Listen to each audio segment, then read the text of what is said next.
Mufasa की कहानी। मैदानों का संरक्षक। एक समय में अफ्रीकी सवाना के दिल में एक राज्य था जिसे प्राइड लैंड्स कहा जाता था। यह एक ऐसी धरती थी जहां सुनहरे मैदान, हरे भरे जंगल और चमकती हुई नदियां बहती थीं। इस राज्य पर एक बुद्धिमान और महान शेर मुफासा शासन करता था। मुफासा सिर्फ एक राजा नहीं था, वह एक संरक्षक था जो प्राइड लैंड्स के हर प्राणी की रक्षा करता था। मुफासा का एक छोटा भाई था जिसका नाम स्कार था, जिसका अर्थ छाया था। मुफासा के विपरीत स्कार बेचैन और अहंकारी था। वह अपने भाई की शक्ति और प्राइड लैंड्स के जानवरों के बीच उसके सम्मान से जलन महसूस करता था। स्कार को लगता था कि वह महानता के लिए पैदा हुआ है, लेकिन उसका दिल ईर्ष्या से भरा हुआ था।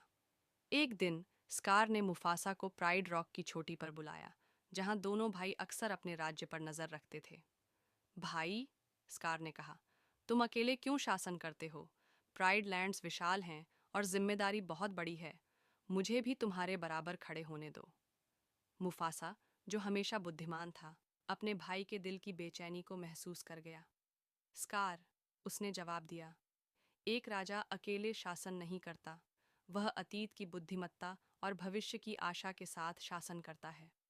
तुम्हारी शक्ति की जरूरत है, लेकिन उसे सहानुभूति से मार्गदर्शन मिलना चाहिए, केवल इच्छा से नहीं। स्कार ने अपने भाई की बातों को इनकार समझा।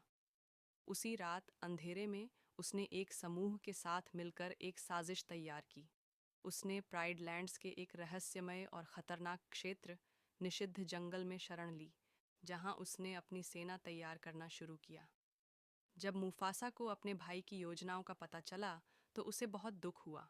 वह जानता था कि अगर स्कार अपने रास्ते पर चला गया तो प्राइड लैंड्स नष्ट हो जाएंगे।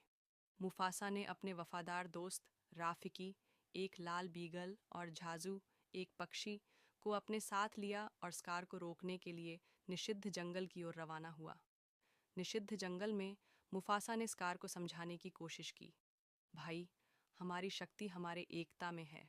अगर हम एक दूसरे के खिलाफ खड़े